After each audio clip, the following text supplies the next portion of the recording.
Assalamualaikum warahmatullahi wabarakatuh. Jumpa lagi dengan channel Barokah Pengajian. Seperti biasa, aktivitas saya pagi ini sedang di warung, duduk-duduk sambil minum kopi dan tidak lupa mendengarkan ceramah Gus Bahak ya. Untuk teman-teman semuanya supaya ikut mendengarkan sampai selesai.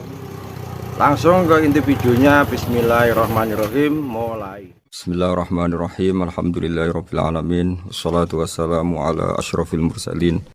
Makanya ketika kita berdoa di Fatihah, rungokno tenan. Ketika kita doa di Fatihah seperti ihdinas siratal mustaqim iku siratal ladzina an'amta alaihim. Mestinya normalnya kan tunjukkan kami jalan yang lurus, yaitu sirotoka, jalan engkau ya Allah. Itu tidak seperti itu, tapi sirotol ladzina an'amta alaihim, jalannya mereka yang telah engkau beri nikmat. Karena manusia nggak mungkin niru Allah langsung, mergo Allah itu buatan apa? Mangan buatan. Artinya kita ini bisanya niru, ya niru wong ketemu wong, hadis ketemu hadis. Sebab itu ajane wong toreko ya ono bener ketika mengatakan wong kudu di guru. Cuma tak arani ono bener kok nggak fairnya kan kadang maknani guru itu hanya mursyid. Sebetulnya ngomongnya ndak usah seperti itu ya. Semua orang harus punya sanad. Sanad di torekoh disebut mursyid, neng ilmu hadis disebut rawi, neng kepesantrenan disebut apa? Kiai atau guru. Tapi problem sebagian orang itu kan asobia. Torekoh yang penting itu duduin apa? Mursyid. Anak mahasiswa penting di dosen. Karena apa? Itu tadi rungokno tenan, awas kena salah. Orang itu ndak bisa niru Allah, sing iso ditiru padha-padha manusa. Mulane ihdinas siratal mustaqim siratal ladzina an'amta. Anut dalane wong sing telah engkau beri nikmat. Ya yang telah itu siapa? Ya sing wis mati. Iku sing mesti kena dinut sing wis mati. Tapi problem wong mati niku terserah sing nyejarahno. Padha wae iki misale anut Abdul Qadir Jilani utawa anut Imam Ghazali, rawine hok utawa penafsirnya goblok. Ya mau kados kula ngaji sore tak contohno, ana wong soleh alim jagungan mbek wong ayu utawa ketemu wong ayu takok-takokan ning perapatan. Terus mbok simpulno nek ngono jagungan mbek wong ayu iku lha kan goblok banget. Padahal iso wae wong iki faktor tangga sehingga ngregani utawa kebetulan cawe wedok mau takok bab haid. Gelem ra gelem kan kudu dijawab. Dan kesunatannya jawaban jeneng perapatan, nek omah rapati sunat. Tak jamin secara fikih. Semakin di depan umum semakin baik karena ketemu perempuan yang tidak mahram baik di depan umum maupun baik dhewean. Baik di depan umum. Tapi kadang-kadang wong sing iso ngaji malah ngono kok ngarepe wong akeh tok dhewean ya malah bahaya tuh bocah kok. Wong ra tau ngaji repot. Makanya kiai-kiai itu nak nyemak mbak-mbak itu rata-rata malah di depan umum. Memang bagus di depan umum kalau ketemu orang yang tidak mahram. Mergo pikirane wong ra macam-macam. Pantangane seperti dawuh Nabi la yakhluwanna rajulun bimraate, ndak boleh orang persepen. Ya dadi kan ati tangga ayu, nek ben jagongan ku depan umum. Ben ra macam-macam. Nek kono gelem lho. Mestine ora gelem jagongan wek elek. Tapi kadang orang berpikir, ojo ngarepe wong akeh mari ditiru. Lah asal di depan orang banyak itu harame rapati nemen koyok dewi. Tapi kan tetap nak disimpulno itu boleh repot. Baleni malih ya dados dalane Allah iku kudu niru wong, ora oleh langsung niru Allah mergo Allah iku mukhalafatul lawati niru wong. Mulane wazkur Ismaila wal Yasa. Kanjeng Nabi sing kekasih Allah kon niru Nabi Ismail, Nabi Yasa, Nabi Nabodal. Maksudnya niru wong. Kali Ismail di prestasi mengorbankan dirinya untuk abahnya. Iku ngewangi bangun apa? Ka'bah dan siap disembelih. Nabi Yasa di prestasi seperti ini. Nabi Dzulkifli punya prestasi seperti ini. Iku dawuh pangeran kena eling aku, iku eling hamba-hambaku sing saleh. Mergo eling Allah langsung tuh tidak bisa karena ada problem apa? Allah itu mukhalafatul lil hawadis. Saiki wong kudu ora iso ngaji, muni langsung anut Kanjeng Nabi. Anut Kanjeng Nabi itu artinya apa? Pastikan riwayatnya benar dulu. Nabinya pasti benar, tapi riwayat yang sampai ke kita Pertanyaannya bukan kita anti anut Nabi, memastikan riwayat itu benar atau tidak. Setelah riwayat itu benar, maknanya benar enggak? Bisa saja maknanya salah. Kayak kelompok-kelompok yang mudah mengkafirkan orang itu maknanya hadis salah. Memang Nabi ngendikan laisa minna, ya tidak termasuk golonganku wong sing tau bodoni. Tapi maksudnya Nabi ya dalam konteks itu tidak termasuk golonganku. Bukan berarti dia sama sekali tidak termasuk umatnya Kanjeng Nabi. Karena dalam banyak hadis Nabi ngendikan syafaati li ahlil kabair min ummati. Umatku sing tahu dosa lah berhak mendapat syafaat. Andai kan orang yang pernah bodoni langsung enggak umatnya Nabi, berarti menjadi kafir. Antu dari hadis laisa minna. Ora termasuk golonganku wong sing nate bodoni man ghasyana. Banyak kalau nuruti itu banyak, tidak termasuk golonganku sing bodoni, termasuk golonganku yang itu kan banyak yang dicap Nabi enggak. Riwayatnya benar tapi pemaknanya salah. Makanya ada pepatah masyhur itu kalau dalam tradisi ulama itu, laula murabbi lama arafna rabbi walau lal ulama lama arafnal iya, laula murabbi umpama ora ana sing didik aku lama arafna rabbi, kita ndak akan ngerti Tuhan ingsun. Ya, jadi misalnya kue urip ning alas, gak ono guru, gak ono porom yo. Wit iki pahit, wit iki manis. Nah, banyu iku nyegerno kan ngono-ngono tok. Kowe roh pangeran kok ndi saja. Masa belajar filsafat sendiri. Paling rom kidang mbok bedak, roh celeng mbok bedak. Jenenge ra ono siapa-siapa. Mulane laula murabbi lama arafna rabbi. Jadi kita tahu Allah barokah para murabbi, wong sing didik. Jika hubungan kita dengan Allah itu ya nurut sing didik. Ya jenenge laula murabbi lama arafna rabbi. Terus nomor loro walau lal ulama lama arafnal anbiya. Andai kan ndak ada ulama, kita juga gak ngerti Nabi. Kowe kok sithik-sithik sunah Rasul hadis sing nerangno sapa? Kalau kowe ngerti Nabi ku nak sujud. Iku ngene, kowe jare sapa? Iku sangka sallu kamaro aitumuni sholli, sahabat nyekseni sujude Nabi, tabiin nyekseni sujude sahabat, tabiin nyekseni sujude para tabiin, terus sampai kula ngerti sujude Mbah Mun niru Mbah Zubair, niru Mbah Karim Nirboyo, terus niru sampai Mbah Hasyim niru Mbah Mahfud niru sing arange Anatut Talibin Nabi Bakar Sato, beliau niru Utsman Ad-Dimyati, terus niru Sayyid Zaini Dahlan ya, terus saya Utsman Ad-Dimyati, terus sampai Kanjeng Nabi Muhammad sallallahu alaihi wasallam. Mulane walau lal isnad laqala man sa'a ma, seandainya tanpa sanad maka orang akan ngomong sekena. Karena itu agama. Sehingga Allah orang ngendikan ihdinas siratal mustaqim siratoka, tapi ngendikane siratal ladzina. Kita harus ngikuti orang. Orang itu siapa yang bisa diikuti? An'amta alaihim, yang telah engkau beri nikmat. Nah, saiki wong udah ora ngerti ngaji ngene iku, supaya anut Nabi. Karena kalau anut Nabi secara 100%, misalnya ke sisa niru nyun sewu, misalnya sisa niru hal tertentu. Sesuai nak serampangan, saiki sampe nak bedheki. Kowe saiki misalnya sisa niru Nabi salat qobliyah. Wis qobliyah niru Nabi, cingkrange wis anut Nabi. Wis misalnya, terus dia wis niru Nabi. Nanti kalau agama itu tidak ada riwayat. Nabi urip di Mekah Madinah, kenapa kamu tidak urip di Mekah Madinah? Misalnya pertanyaannya seperti itu. Maka yang ini terus panjang. Nah, memperdebatkan seperti ini itu tidak ada dulu ulama. Mulai dulu nggak ada memperdebatkan seperti ini. Karena ulama lah yang tahu cara pandang usul fikih ini. Nabi ketika nempat di Madinah itu jenenge waqi'atu ainin, satu fakta. Sementara Nabi nak nasrul Islam itu misi. Ulang lagi ya, Nabi nempat di Madinah namanya waqi'atu ainin, satu fakta. Tapi Nabi nasrul Islam, menyebarkan Islam itu satu misi, satu himmah, satu cita-cita. Sehingga kalau ulama ditanya, kamu hidup di Madinah tapi nggak bisa menyebarkan Islam, dengan hidup di Uni Soviet dan menyebarkan Islam, milih mana? Sehingga Sayyidina Ali karramallahu wajhah itu milih pindah ke Najaf, ke Irak.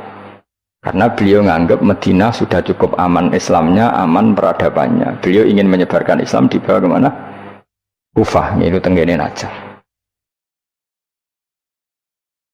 Nah, tapi nggak bisa kamu katakan Sayyidina Ali gak niru Nabi. Nabi urip nang Madinah kok dekne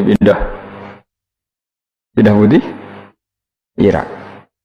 Tapi karena pertanyaannya bisa dibalik, nak tetap neng Madinah, orang Jawa nguyai segoro tahsilul asik, karena mendakwai sesuatu yang sudah jalan. Tapi kalau ke Irak menyebarkan agama. Waktu galeng ini, nak kue neng Papua, aku nggak masjid sebagai pendiri. Tapi nak kue neng kota, ngurmat masjid itu untuk opah, misalnya milih. Cara gue golek ridane pangeran. Nah, misalnya seperti itu. Jadi ulama usul fikih yang tahu duduk perkaranya itu. Ya sudah, kita harus mengikuti ulama. Karena dia yang tahu, beliau-beliau ini yang tahu cara pandang. Mulane laulal ulama lama arafnal ambiya. Dulu ketika era murni itu orang sedekah itu biasa, mesti diterima. Hadiah ya biasa mesti diterima. Tapi ketika era Umar bin Abdul Aziz, beliau jadi khalifah. Dulu seperti itu namanya sedekah, sekarang suap. Semenjak itu ada aturan baru, kalau orang sedang jabat, kok dikasih hadiah orang berperkara itu nggak boleh, karena potensinya. Dulu nggak kebayang ada suap itu, karena orang kalau ngasih ya ikhlas, bahkan diterima itu sudah senengnya bukan. Nah, saya gak salam tempel sidik ngatur kiai. Mulai dolim. Terus jaluk aneh orang aneh, orang sekedar undang pengajian, jaluk swargo. Amit tenan. Justru itu mari ra swarga. Wong salam templek ngono kok jalukane apa? Swarga. Jadi saya ulang lagi ya. Eling-eling makalah ulama. Laula murabbi lama arafna rabbi walau ulama lama arafnal anbiya. Karena kita butuh sanad. Kalau kamu tanpa sanad, maka membayangkan Islam itu sesuai yang kamu bayangkan tadi. Jadi misalnya kita bayangkan Nabi itu figur yang begini-begini. Padahal kadang Nabi itu figur yang secara ilmu soleh itu malah kadang nggak iso nalar. Sing iso nalar itu ilmu yang riwayat. Misalnya gini, Nabi itu punya sisi unik. Kalau dahar itu di depan umum, kadang sampai di luar di depan umum. Terus kalau memperlihatkan sebagai manusia itu ya diperlihatkan. Kenapa? Karena Nabi jadi Nabi itu setelah Nabi Isa. Nabi Isa karena begitu sempurna malah kecelakaan dianggap pangeran. Sehingga Nabi itu kalau dari di depan umum. Terus Nabi istrinya banyak. Karena untuk mempertegas bahwa Nabi itu tidak Tuhan. Karena ciri utama Tuhan itu tidak beristri, tidak beranak, tidak makan, tidak minum. Jadi kamu ini cara bahasa modern itu Nabi justru bikin kontra dengan Tuhan supaya kelihatan tidak sebagai Tuhan. Nak loro yo bangga, nak dahar yo bangga, nak ngombe yo bangga. Justru itu bagus, itu di ranah ilmu. Tapi nak di ranah rasa, kowe kan seneng di panutan sing terkenal atau mangan, terkenal atau ngombe. Kan kesannya kan luweh keren. Tapi secara ilmu itu tidak bagus, karena nanti ada potensi kecelakaan dianggap Tuhan. Itu contoh-contoh kecil. Jadi itu ilmu. Loh, yang tahu itu ya tak ulang lagi ulama. Justru Nabi ketika sakit, ketika dipanah ya luka, ketika diantemi wong kafir ya berdarah-darah, itu bagus. Orang nggak perlu memitoskan Nabi itu orang yang misalnya nak dipanah ora tedas, dibacok ora popo. Iku gak Nabi pendekar, jadi paham. Jadi tapi itu secara ilmu, dan sahabat nggak pernah kecewa misalnya nyon sewu Nabi dipanah kok popo, ya ora kecewa, ya seneng aja. Karena mereka diajari Nabi, aku itu gak pangeran.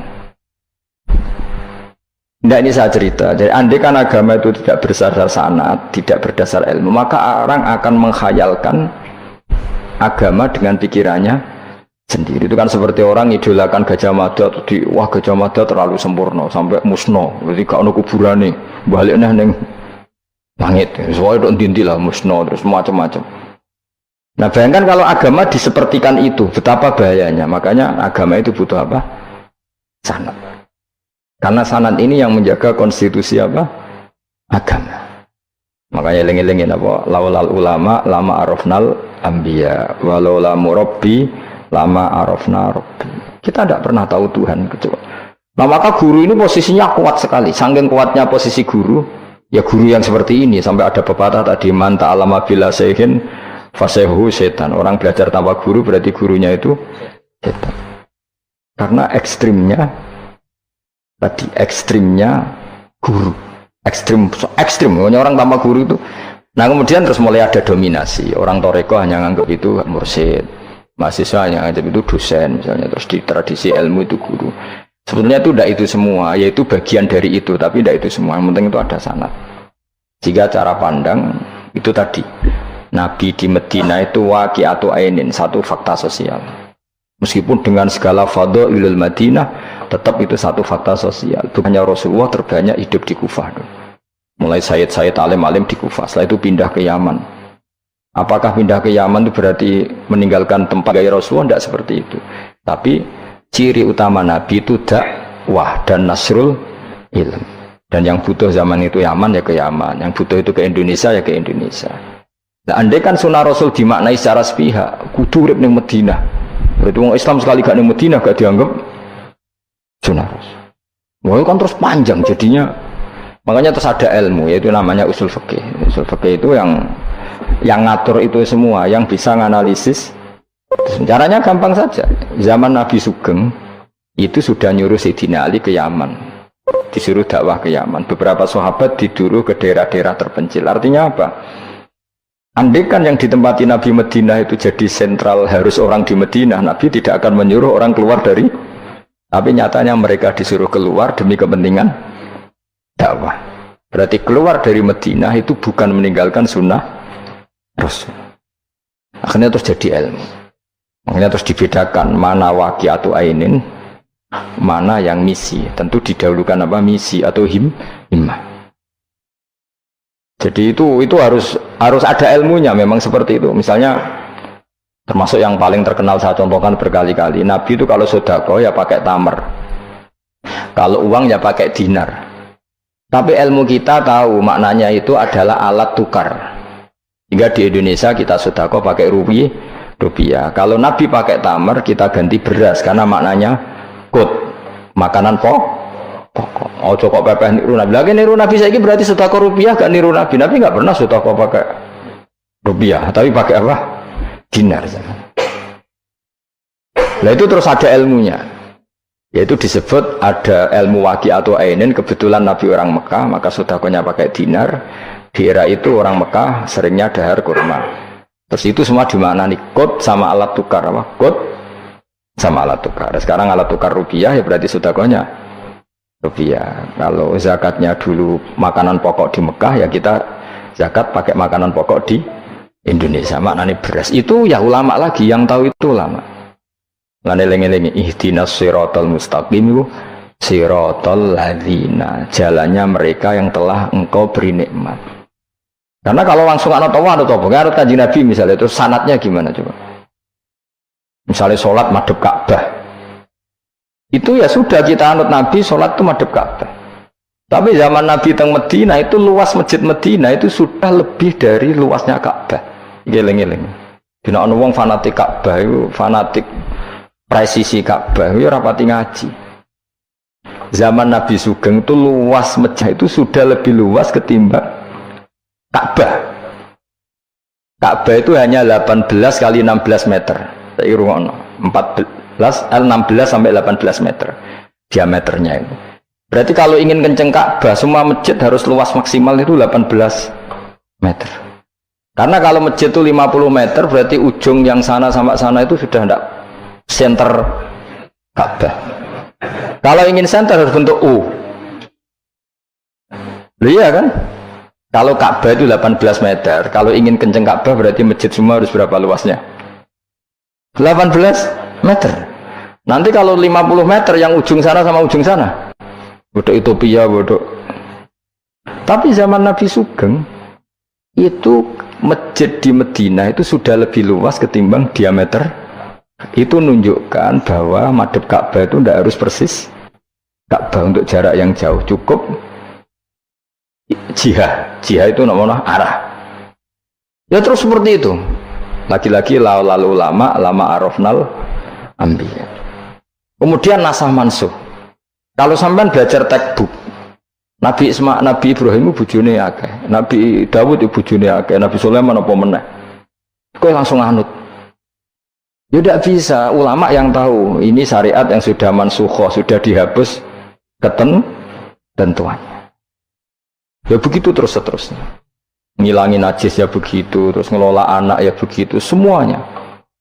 Terus ulama ngarang fikih detail itu, disebut kitab fikih. Ada Fathul Qorib, ada Fathul Mu'in. Jadi kamu tidak bisa berdiri sendiri memahami agama. Makanya laulal isnad laqala man sa'a ma seandainya tidak ada sanad, maka orang akan semau gue. Karena dia punya pikiran, kebetulan dia kiai, dianggap itu pikirannya Islam. Dia punya pikiran, kemudian dia mubalek pas acara Islam, dikira itu pikiran, padahal pikirannya juga ada orang ngomong, "Ki sekarang harus kaya, kalau nggak kaya nggak dihormati." Mana ada target Islam ingin dihormati? Itu satu kesalahan. Bilang harus kaya. Mana ada di antara hukum fikih itu kaya itu harus. Mengharuskan sesuatu yang tidak wajib itu dosa besar. Ijabu malam yajib. Itu sudah salahnya kebanyakan. Terus target supaya dihormati. Mana ada target Islam orang yang ingin diridani Allah, pengen dihormati uang. Lucu meneh kan, itu mesti pikirannya sendiri, tidak mungkin itu pikiran Islam. Ya tidak hilang ya, laulal isnad laqala man sa'a masa. Andai kan tidak ada sanad, maka orang mau ngomong apa saja ngomong. Terus dibutuhkan sanad. Termasuk yang ekstrim, itu juga butuh sanad. Misalnya ini contoh paling gampang ya. Ada dua orang saling bunuh, sama-sama mukmin, sama-sama membawa pedang tarung. Terus yang satu terbunuh. Zaman Nabi Sugeng itu ngendikan al-qatil wal maqtul finnar, yang bunuh dan yang dibunuh di neraka. Buktinya zaman sahabat itu iskal itu janggal. Hadza al-qatil ya Rasulullah, fama balul maqtul. Oke, kalau yang terbunuh, yang membunuh masuk neraka saya sepakat ya Rasul. Tapi kalau yang dibunuh dosanya apa? Jawab Nabi, innahu kana harison ala qatli sahibi. Yang terbunuh sebetulnya mentalnya pembunuh, cuma nasibnya. Maka yang diukur Islam itu himmah, bukan nasib. Dia terbunuh itu fakta, tapi mentalnya pembunuh, sehingga dia harus masuk neraka karena mentalnya pembunuh, nasibnya terbunuh, tapi mentalnya pembunuh, sehingga al-qatil wal maqtul finnar. Nah itu seperti itu, kalau nggak kita pakai riwayat nggak bisa, kita masih pakai logika yang qatil di neraka, yang maqtul di surga. Maka jangan-jangan kita di Indonesia bisa saja kita ini Islamnya luar biasa. Karena justru di Indonesia itu kita dakwah. Makanya di guyonan kiai terkenal itu. Ini kisah nyata tapi jadi guyonan, tapi nyata. Ada orang dari beberapa negara, ya gak apa-apa. Imam akbarnya saja gak dapat apa-apa. Wah mereka cerita, wah kalau di kita digaji gini. Karena negara sudah peduli sama imam masjid, sama imam musola gini. Nah, setelah dia bangga sama kiai Indonesia digosok. Makanya kamu sholat terus ya, takut potong gaji. Itu kagetnya bukan main yang ulama-ulama internasional. Karena kalau satu bulan itu gajinya pas itu cerita 70 juta yang kelas Timur Tengah itu. Bisa kamu bayangkan berarti per sholat berapa ya? Kan satu sholat itu 5 ya, 5 kali 30 berapa? 150. Berarti per sholat nilainya sekitar 1 juta ya? 500.000 ya? Berarti kalau nggak sholat 2 kali, potong 1 juta. Oh, kagetnya bukan main ketika digojlok ulama Indonesia. Makanya kamu sholat terus ya, takut potong. Sakurnya Indonesia khair, Indonesia bagus kan ya. Mergo rausawa, rausan apa? Rausa gaji. Meskipun ya mutang-mutung bolak-balik. Nah ini cerita, yaitu guyonan, tapi itu masuk akal. Jadi kita ini jangan, kadang-kadang kita ini merindukan Indonesia kayak negara-negara di sana yang imam masjid diapresiasi oleh negara, muadzin diapresiasi, itu oke. Mungkin pada sisi negaranya bagus karena ngurus orang-orang soleh. Di sisi orang solehnya yang masalah karena mengganggu ikhlas. Jadi kayak wong kiai disuani wong ayuhin. Wong ayu ini delok kiai jari ibadah, kiai ini sing masalah amen delok terus. Jadi jari delok wong alim kan ibadah, sing masalah sing wah repot tuh. Ya kayak tadi, negara berbuat baik sama kiai, misalnya kiai digaji gini, negaranya baik karena ngurmat kiai, tapi kiai tergantung gaji ini yang mulai masalah. Itu yang tahu ulama, lagi-lagi ulama. Makanya saya itu sama ulama itu hormatnya Masya Allah. Saya itu dulu Mbah Mun itu tidak pati suka sama apa-apa di manajemen. Termasuk saya dulu pernah tanya, kenapa beliau kurang suka misalnya yatim piatu dititipkan di satu manajemen. Jawabnya Mbah Mun itu lucu. Aku kepengen wong anut hukumnya pangeran, misalnya yatim ya kewajibannya yang keluarga. Ngono iku ngelatih wong lali kewajibannya, ya ngelatih orang lali kewajiban. Jadi misalnya saya punya kakak meninggal, anaknya misalnya yatim, atau punya adik meninggal, anaknya yatim. Agama ini kan punya aturan, kewajiban pertama pada ibunya, pada pamannya, pada keluarga dekatnya. Tapi lalu era modern itu, tentu yang bikin yayasan yatim piatu itu bagus, karena niatnya menampung yatim piatu. Oke, itu bagus, niat yang bagus. Problemnya di keluarga yatim tadi. Dari terbiasa merasa itu punya kewajiban ngurmat ponakan, gara-gara ada yayasan dititipkan. Berarti corong Jawa kulino tinggal gelanggang. Tapi tetap hukumnya Allah yang wajib siapa? Pak D, Pak L-nya. Tapi ketika ada yayasan dititipkan. Makanya kadang ada kebaikan itu bagus di yang bikin karena niatnya baik, tapi tidak bagus untuk yang kita. Karena terus nanti orang itu terbiasa meninggalkan apa? Kewajiban. Nah, itu bahaya kalau ini begini terus, itu bahaya. Bahayanya tadi. Coba kalau dia di rumah keluarga, taruh saja gini. Punya Pak D 3, yang peduli 1 saja. Itu sudah kayak anaknya sendiri. Plus ada rasa, namanya sama ponaan itu ada rasa. Belum ada misanan, minduan, tetangga. Kira-kira dapat limpahan kasih sayangnya banyak mana daripada di yayasan? Banyak di keluarga. Meskipun yayasan itu ya bagus, tapi tetap tadi nggak boleh orang itu meninggalkan apa? Kewajiban. Itu cara berpikir ulama. Orang harus dilatih tanggung jawab terhadap kewajibannya sendiri. Makanya tadi ya, jadi pepatahnya itu. Tapi tetap yayasan itu baik. Tapi problemnya tadi, terus wong kulino tinggal gelanggang joro Jawa. Profesi yo gitu. Misalnya ben pinter di pondokno. Sebetulnya al-madrasatul ula itu ibu. Anak mbok pondokno sekira tanggung jawab. Sebetulnya pelajaran pertama